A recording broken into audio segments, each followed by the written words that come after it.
Na véspera do terceiro aniversário da guerra, Vladimir Putin elogiou os soldados russos que combatem na Ucrânia. Numa mensagem de vídeo divulgada para o Dia do Defensor da Pátria, o presidente da Rússia referiu-se aos militares do Kremlin como os principais heróis. Disse que estavam a arriscar as próprias vidas para defender os interesses nacionais. Putin também prometeu dar mais armas e equipamento aos militares na linha da frente. Numa cerimónia em Moscovo, entregou medalhas às tropas que lutam em solo ucraniano. A invasão da Ucrânia pela Rússia, em fevereiro de 2022, foi lançada a partir de território russo e bielorrusso.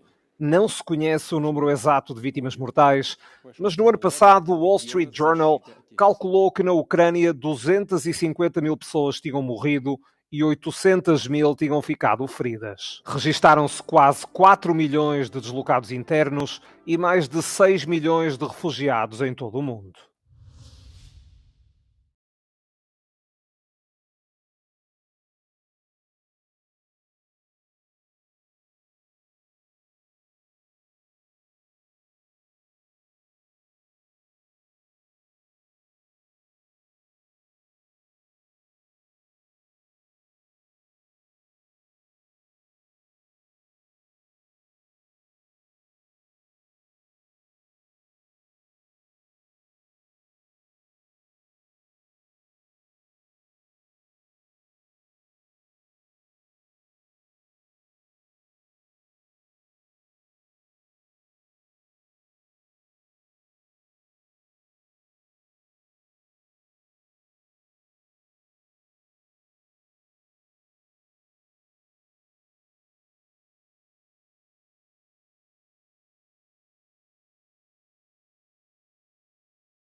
A Ucrânia está prestes a entrar no quarto ano de guerra. Numa viagem a Bruxelas, o presidente da Câmara de Kiev, Vitaly Klitschko, pôs de lado as suas críticas ao presidente ucraniano Volodymyr Zelensky. Em resposta aos comentários do presidente dos Estados Unidos, que descreveu Volodymyr Zelensky como um ditador que se recusa a realizar eleições, juntou forças com toda a oposição do país para apoiar o seu líder, apesar de Klitschko e Zelensky manterem há vários anos uma relação tensa, marcada por trocas de acusações. Situation during the war is very difficult and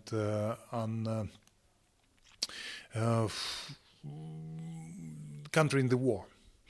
The millions of people right now on the front line, millions of people outside of the country, millions of people inside country refugees, and during the war to make election, it's actually with competition, political competition inside the country during the war can destroy the country from inside.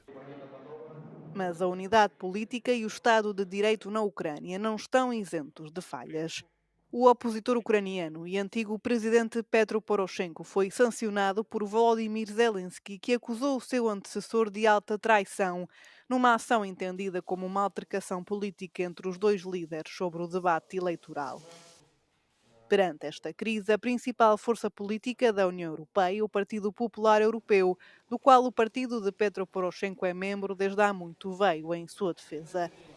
O presidente do PPE explicou que é urgente preservar a unidade da Ucrânia nesta fase crucial do conflito, sublinhando aquilo a que chamou de serviços inestimáveis de Poroshenko à Ucrânia, nomeadamente a construção de um exército forte.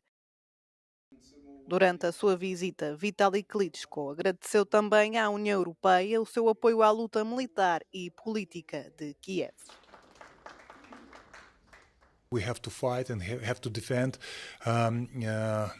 our independence, and we have to defend our wish to be the part of European family, because everyone have to understand the reason of this war. We want to be the part of European family, and Russian Federation told no. You are always was a part of Russia, and we're fighting for our democratic future. Vitaly Klitschko acredita que neste momento crucial para a Ucrânia as emoções devem ser postas de lado. Ainda assim, a mão pesada de Volodymyr Zelensky contra os seus opositores continuará a alimentar o debate político na Ucrânia sobre as eleições e o Estado de Direito. 3 autocarros vazios explodiram em parques de estacionamento de Bat Yam e Holon, 2 subúrbios de Tel Aviv, em Israel. Não há registro de quaisquer vítimas. Dos 5 engenhos explosivos encontrados, todos com temporizadores, 3 foram detonados e 2 desativados. A polícia israelita fala em suspeitas de ataque terrorista que pode ter tido origem na Cisjordânia. O primeiro-ministro Benjamin Netanyahu convocou uma reunião de emergência para discutir o incidente. Entretanto, já deu instruções ao exército para que faça buscas no que disse serem centros terroristas na Cisjordânia. Os búlgaros continuam a boicotar as principais cadeias de retalho alimentar e os supermercados do país devido ao descontentamento com o aumento dos preços dos produtos alimentares. O boicote da semana passada, o segundo deste ano, levou a uma queda de quase 30% no volume de negócios das lojas, segundo os mídia locais. Не одобрявам изключително агресивната политика на големите хранителни вериги. Привличат клиенти с рязко сваляне на цените на определени продукти, които лесно човек сравнява. Примерно на 10, 15, 20 продукта. Всичко останало е с много високи надценки. Muitas pessoas no país esperam que o boicote provoque uma alteração dos preços. Клиенти, които си пазаруват и основни хранителни продукти, като захар, брашно, кисело мляко, олио. За мен е важно отношението към клиента. Когато имаш отношение, той се връща обратно. A Comissão de Proteção dos Consumidores está atenta aos preços e a como o mercado tem reagido. Следим как се предоставя информация на потребителите, дали има заблуда, също така за верността на цените, нереалистични промоции. Organizadores do protesto exigem que os supermercados limitem as margens de lucro sobre os géneros alimentícios a menos de 30%.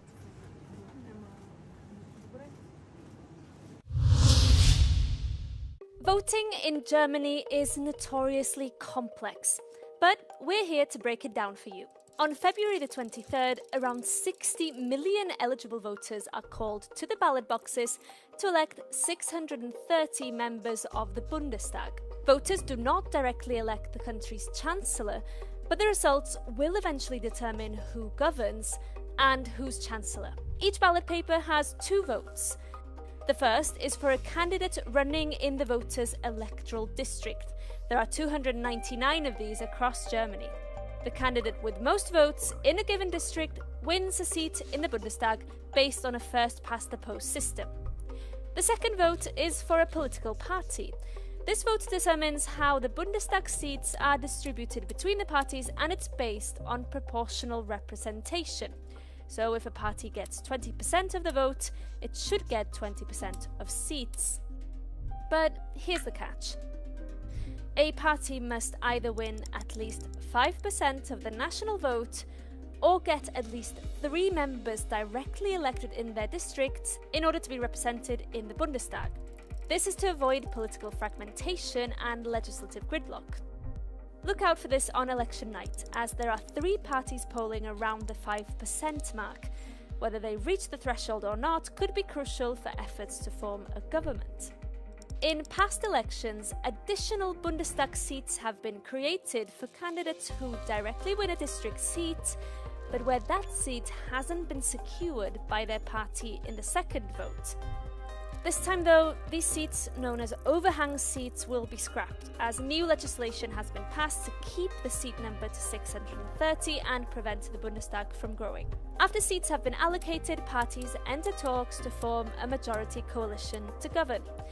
The German president puts forward a candidate for chancellor, usually in agreement with coalition parties. The candidate must then secure majority support in the Bundestag to be elected.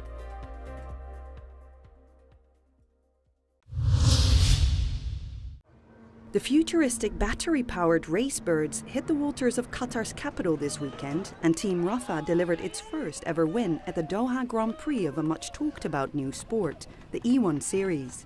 The world's first all-electric powerboat championship is currently in its second season, and its teams are hoping to make waves in the racing industry. So E1 is a brand new electric form of motorsport on the water. So we're racing with foiling boats and combining that with the electric motor. It's a brand new format, and it's a brand new experience for everyone. So everybody's really working together to figure out how to fly the birds really fast. Team Alula, owned by NBA legend LeBron James, is the latest to join a star-studded paddock with other A-list owners including Tom Brady, Will Smith and Rafael Nadal. Its celebrity ownership and a list of extravagant host cities like Miami and Monaco has resulted in the E1 facing some criticism for being a playground for the rich and famous. But its CEO and co-founder says that the championship is more than a high-end commercial sporting spectacle, calling it a testbed for sustainable innovation that aims to revolutionize marine transport and racing. Our mission is to accelerate a responsible water mobility for the future. It's not only based on electric propulsion and then zero emission, but by using the foils, we don't generate any waves that affects the coastal area erosion. And on the same time, our event is designed to globally recognized standard for net zero event. And of course, the next step is to become a zero impact event. Only a year after its launch in 2024, it's too early to tell how much, if any, the E1 is contributing to heal global coastal waters and accelerate a cleaner future in water transport. But this newest championship on the world's racing calendar sure is fun, fast, and hopefully a little more friendly to the planet.